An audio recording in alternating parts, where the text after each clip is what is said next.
성경을 읽지 않는 성도들은 참 그리스도인이 아닙니다. 성경의 권위를 인정하지 않는 성도들도 참 그리스도인이 아닙니다. 성경을 덮어버린 그리스도인들이여 회개하십시오. 예수님은 성경대로 죽으셨고 성경대로 다시 사셨습니다. 여러분의 미래는 성경대로 됩니다. 12월 23일 나홀로 예배를 드리시겠습니다. 찬송가 285장입니다.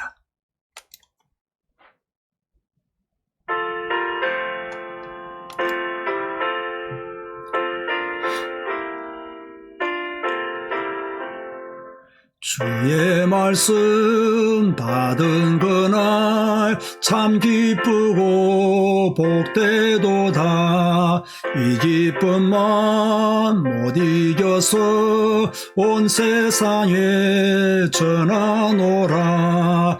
기쁜 날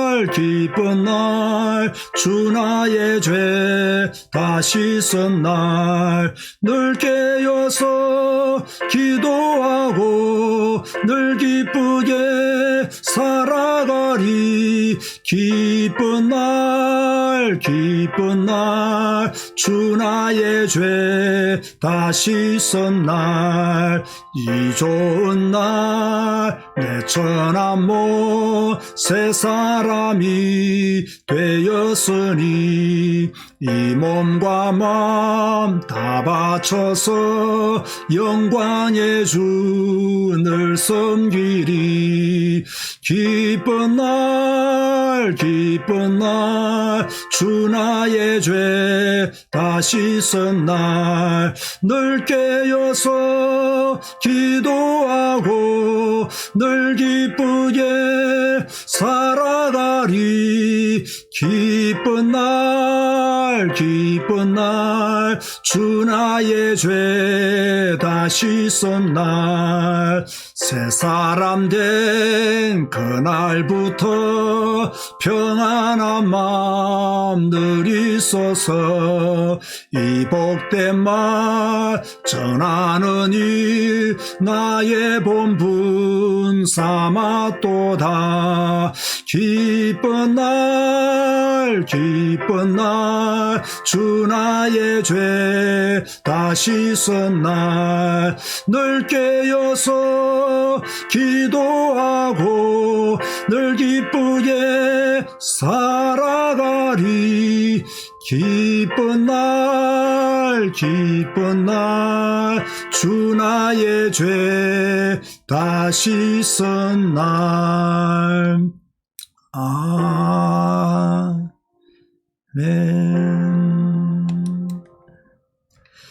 주님 감사합니다. 우리에게 기쁜 날을 주시고 또 예배로 주께 영광 돌리게 하시니 감사합니다. 예수님으로 인하여 구원의 백성이 되고 하나님의 자녀가 된 것 다시 한 번 더 감사를 드립니다. 우리 생에 받은 최고의 축복임을 압니다. 이 축복을 놓치지 아니하도록 주의 은혜 가운데 우리가 더욱더 장성해 갈 수 있도록 축복하여 주옵소서. 오늘도 예배합니다. 주님 홀로 영광 받아 주옵소서. 예수님의 이름으로 기도드리옵나이다. 아멘. 오늘 본문은 유다서 4절과 20절에서 21절 말씀입니다. 오늘은 익숙하지 않은 유다서를 택했습니다. 10년을 넘게 신앙생활해도 유다서의 배경이 무엇인지 한 번도 듣지 못한 성도들이 있을 수 있기 때문입니다. 초대교회의 이단의 주류는 영지주의였습니다. 신약 성경에 거짓 교사, 거짓 선지자라는 단어가 자주 나오는데 이들은 주로 영지주의자들을 가르치는 말입니다. 유다서 4절을 보면 가만히 들어온 몇 사람, 이것도 영지주의자들을 가르칩니다.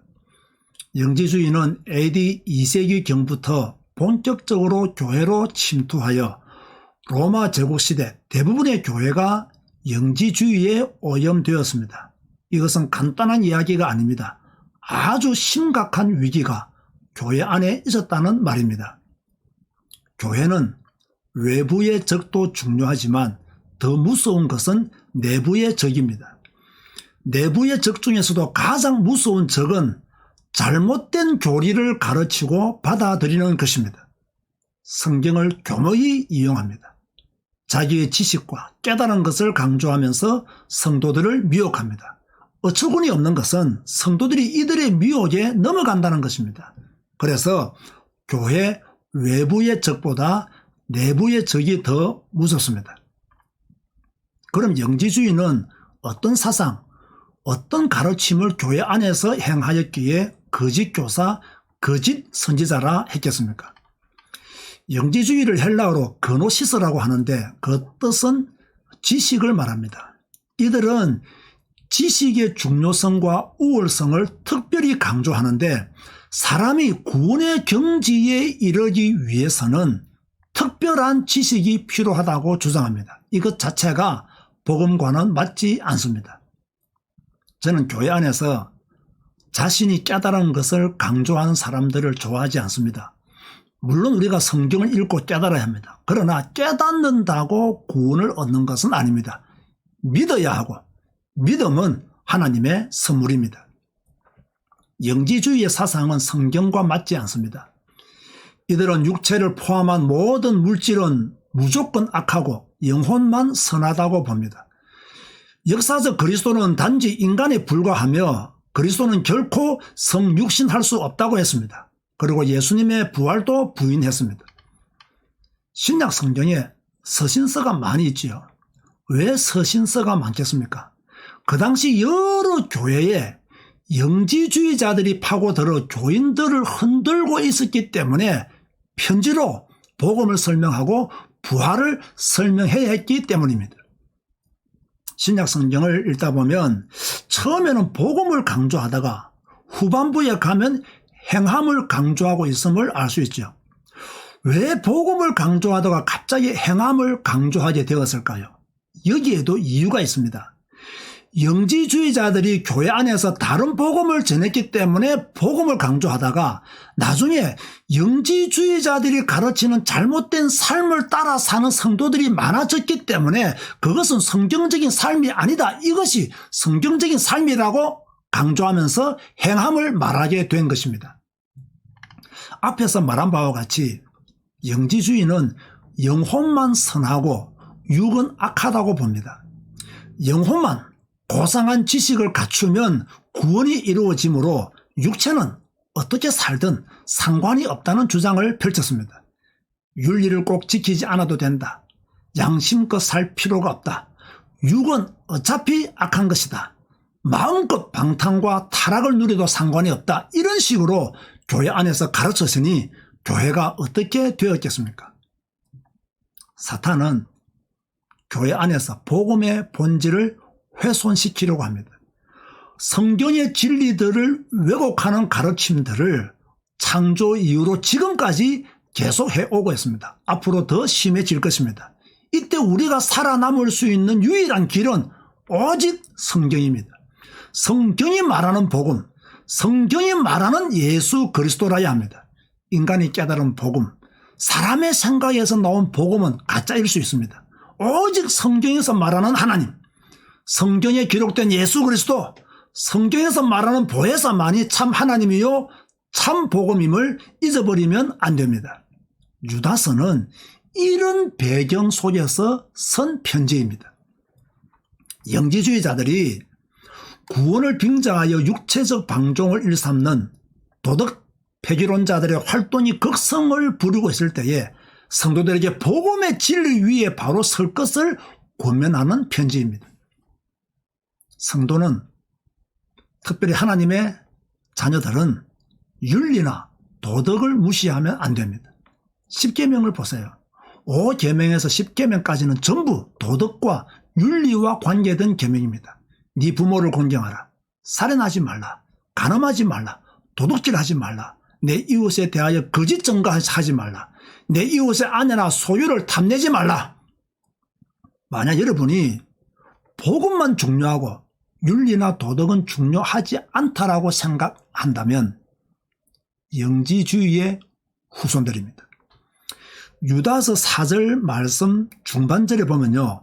우리 하나님의 은혜를 방탕한 것으로 바꾸고 홀로 하나이신 주제 곧 우리 주 예수 그리스도를 부인하는 자니라고 했습니다. 꼭 기억해야 될 말씀입니다. 끝으로 유다서 20절과 21절을 읽고 마치겠습니다. 사랑하는 자들아, 너희는 너희의 지극히 거룩한 믿음 위에 자신을 세우며 성령으로 기도하며 하나님의 사랑 안에서 자신을 지키며 영생에 이르도록 우리 주 예수 그리스도의 긍휼을 기다리라. 이런 남은 자로 사시기를 주님의 이름으로 권면드립니다. 주님 감사합니다. 오늘 우리가 엄청난 것을 들었습니다. 초대교회 이단의 배경이 무엇이었는지 우리가 짧은 시간에 살펴보았습니다. 초대교회 안에 영지주의자들이 들어와서 예수님의 부활을 부인하고 성육신을 부인하고 구원은 지식으로 받는 것이며 육은 악하니 마음대로 살아도 된다는 그런 가르침이 초대교회 안에 있을 때에 이 잘못된 가르침을 따르는 자들이 교회 안에 많이 있었습니다. 주여 오늘날에도 이 가르침들이 교회 안에 있습니다. 복음만 강조하고 삶은 상관없다는 잘못된 가르침들이 교회 안에 있을 수 있습니다. 주여 우리가 이 가르침에 물들지 말게 하여 주시고 복음의 진리 위에 바로 서게 하여 주시고 하나님을 믿는 믿음의 사람답게 온전한 행위를 해 나갈 수 있도록 축복하여 주옵소서. 지금은 우리 주 예수 그리스도의 은혜와 하나님의 사랑과 성령님의 교통하심이 복음의 진리 위에 서서 성경이 말하는 대로 살기를 다짐하는 모든 주의 백성들 머리 위에 지금부터 영원까지 항상 함께 있을지어다. 아멘. 오늘 저녁 9시에 성경 읽기 생방송으로 다시 찾아뵙겠습니다. 감사합니다.